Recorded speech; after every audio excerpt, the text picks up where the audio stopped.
Hello students, तो यहाँ पे हमारे पास क्वेश्चन है। एफ एक फंक्शन है जो कि किसके बीच में डिफाइन है, दो सेट के बीच में डिफाइन है, एक्स वाई जेड से लेके 1 2 3 के बीच में डिफाइन है।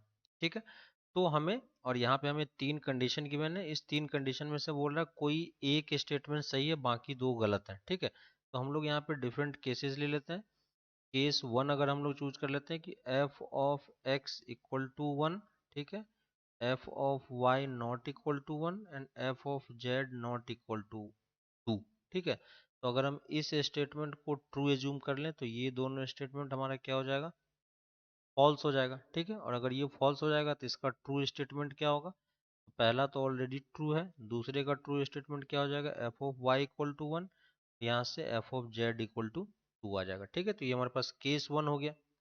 केस टू की अगर हम लोग बात करते हैं तो केस टू में f of x equal to 1, f of y not equal to 1 and f of z not equal to 2। ठीक है, तो यहाँ पे अगर हम लोग सेकेंड स्टेटमेंट को ट्रू मानते हैं, ठीक है, तो बाकी हमारा क्या हो जाएगा, फॉल्स हो जाएगा। ठीक है, और अगर ये फॉल्स है तो इसका ट्रू स्टेटमेंट हम लोग क्या लिखेंगे, इसका जो ट्रू स्टेटमेंट होगा वो क्या हो जाएगा, f of x not equal to 1, ये क्या हो जाएगा, f of x equal to 1, और ये क्या हो जाएगा, f of y equal to 1, और ये क्या दे देगा, f of z equal to 2। ठीक है, हमारे पास ये कंडीशन हो गई। तो f ऑफ x की वैल्यू अगर ये ट्रू स्टेटमेंट है, ठीक है, तो f of y and f of z जो है हमारे पास देखो, f ऑफ y और f ऑफ z हमें मिल गया, तो f ऑफ x की वैल्यू कितनी पॉसिबल है, f ऑफ x जो है हमारे पास यहाँ पे एक ही पॉसिबिलिटी है, 3 है, क्योंकि 1 1 फंक्शन है।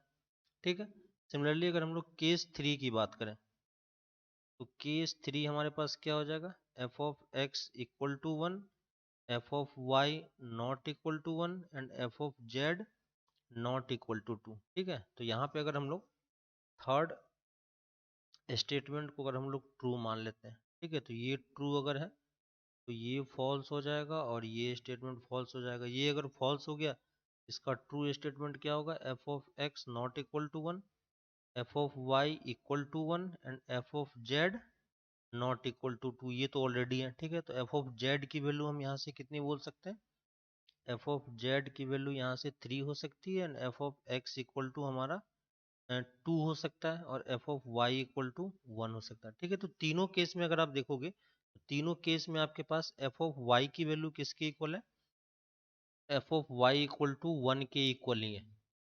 ठीक है, तो यहाँ से अगर हम लोग एफ इनवर्स 1 कैलकुलेट करें तो एफ इनवर्स 1 की वैल्यू किसकी इक्वल होगी, y की इक्वल होगी। ठीक है, तो एफ इनवर्स 1 की वैल्यू ही हमसे पूछा है, तो वो यहाँ पे हम लोग क्या बोल सकते हैं, y बोल सकते हैं। तो आप कौन सा ऑप्शन मार्क कर सकते हो, सी ऑप्शन आप टिक कर सकते हो। ठीक है।